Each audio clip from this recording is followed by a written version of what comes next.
Maranatha, Yesu anakuja. Maombi ni maisha na maisha au ya maombi. Kwa namna ya pekee, huduma ya Maranatha Camp of Prayer Ministry na huduma ya Maombi TV inakualika katika mfululizo wa kujifunza kina cha Biblia sura kwa sura, si tu katika kutazama mafunzo ya kiteolojia yanayoweza kuvuviwa kupitia Roho Mtakatifu na kupatia uamsho katika maisha yetu, ila katika jicho pana la kutazama kuwa kila sura ya Biblia, licha ya kuwa kwa yenyewe inaweza isiwe na neno la moja kwa moja la silabi za neno maombi, lakini uko mwangwi, iko muktadha, yako maudhui na dhamira ya kuhamasisha maombi. Ni ajabu kiasi gani hiki ninapokukaribisha katika safari hii ndefu ya kutazama Biblia takatifu katika ujumla wake, kuanzia kitabu cha Mwanzo mpaka kitabu cha Ufunuo.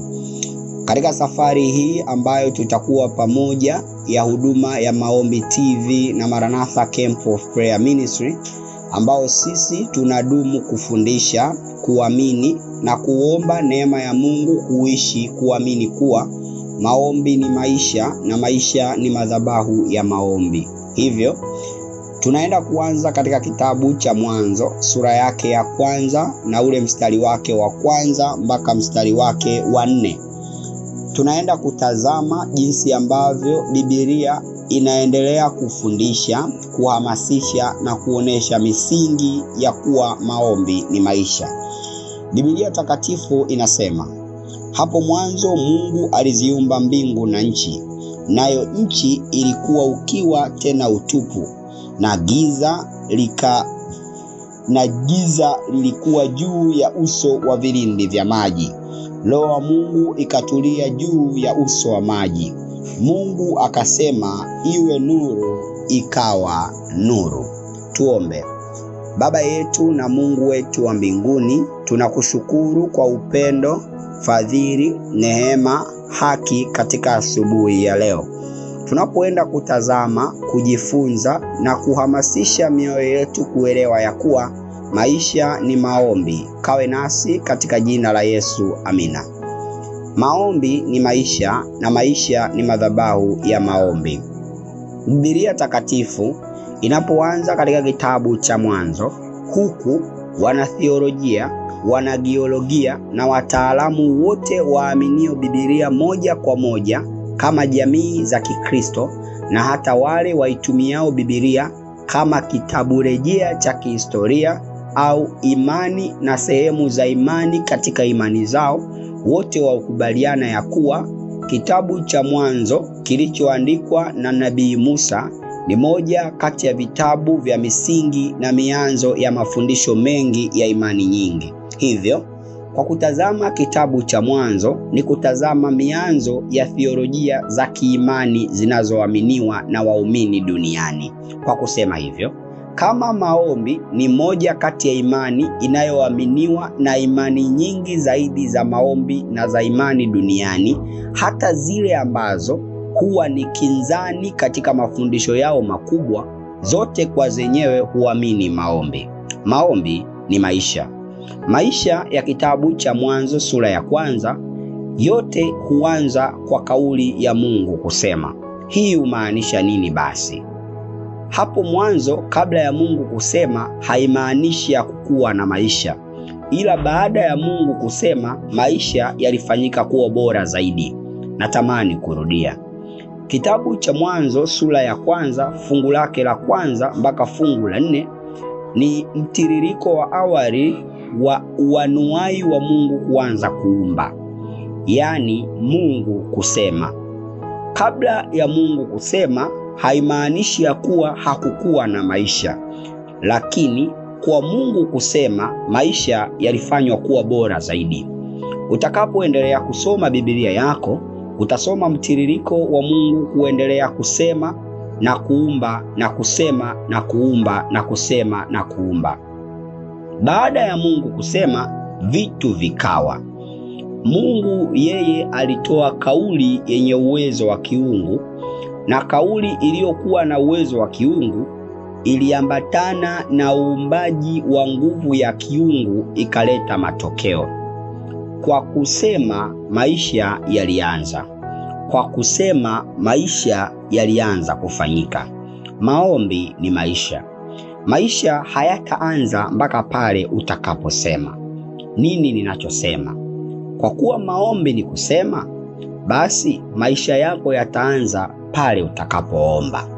Kama hujawahi kuomba, ni ukweli kuwa hujawahi kuishi. Kwa kuwa Mungu alisema, na kwa kusema kwake neno lililotoka kwenye kinywa chake lilikutana na asili ya kiungu iliyo juu ya uwezo wa vyote, ikateta matokeo. Kuomba ni nini? Kuomba ni kutoa neno linaloenda kukutana na nguvu iliyo na vyanzo vya nguvu zote za matokeo na huleta matokeo. Kabla ya Mungu kusema, dunia ilikuwa ukiwa, tena ilikuwa utupu, na Roho wake alitulia katika vilindi vya maji. Utulivu, upweke, giza na utusitusi vilikuwepo. Lakini baada ya yeye kusema, ndipo ambapo tunasikia ndege wakiimba angani, ndipo ambapo tunasikia ardhi ikinakshiwa kwa uoto wa asili wa kijani. Ndipo tunaona dhahabu na madini yenye kumetameta yakinakshi katika ardhi ya dunia.